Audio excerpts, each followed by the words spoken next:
Bonjour, c'est la nouvelle année, une occasion de vous souhaiter bonne et heureuse année 2020. Au-delà des souhaits d'usage, nous savons tous que chez nous, en Guinée, défiance et méfiance se regardent en chien de faïence. Nous observons le toku et le moku se challenger au quotidien, se cogner régulièrement, versant de manière inéluctable et quasi bestiale le sang de nos compatriotes. Nous savons pertinemment que l'affrontement n'a jamais été aussi imminent, que le rapprochement des positions antagonistes n'a jamais été autant illusoire. Dire que la Guinée souffre principalement de l'absence d'un sentiment d'appartenance commune dans le cadre d'une nation, c'est certes enfoncer des portes ouvertes. Mais puisque diviser, stigmatiser demeurent malgré tout des sports nationaux, il y a urgence à agir maintenant avant qu'il ne soit trop tard.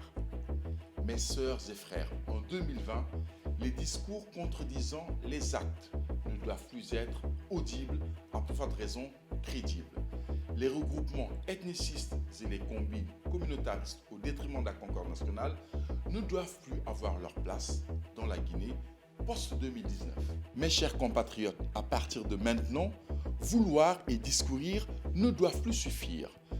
Nous devons, nous Guinéens, juger nos leaders et décideurs uniquement sur la base des actes durables et responsables qu'ils posent et promeuvent.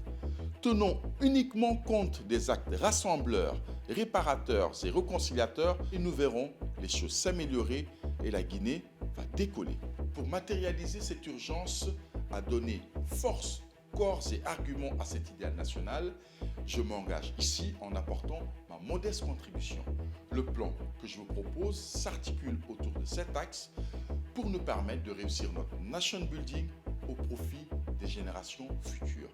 Et ça commence par une volonté politique claire, une législation stricte, une réforme en profondeur de la classe et de la vie politique, une éducation citoyenne par le biais de l'éducation, des médias, du sport, de la culture, avec une place de choix accordée à la société civile. En 5, la transformation des coordinations régionales en Haut Conseil des sages. Parce que dans un pays où les torts sont partagés, une coordination régionale qui ne défend que les siens est un ensemble qui divise la nation. En 6, une justice intransigeante avec ceux qui se sont rendus coupables d'abus allant dans le sens de la division de notre pays.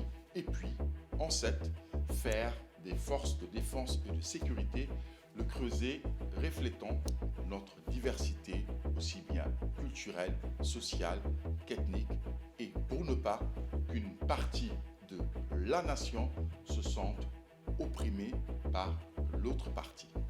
Retenez que l'objectif 16 des ODD nous recommande de promouvoir l'avènement de sociétés pacifiques et inclusives aux fins du développement durable.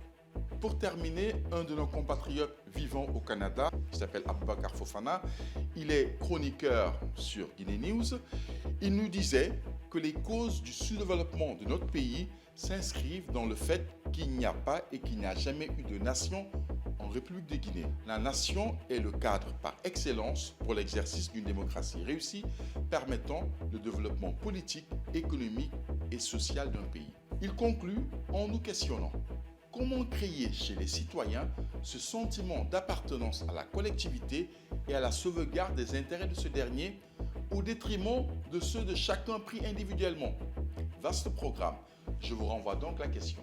Je vous réitère mes vœux afin que l'année 2020 soit celle du début de la prise de conscience et du sursaut en faveur de l'édification d'une nation guinéenne et non pas celle de la transformation de nos crises à répétition en maux incurables, en plaies béantes et en blessures difficiles, voire impossibles à cicatriser.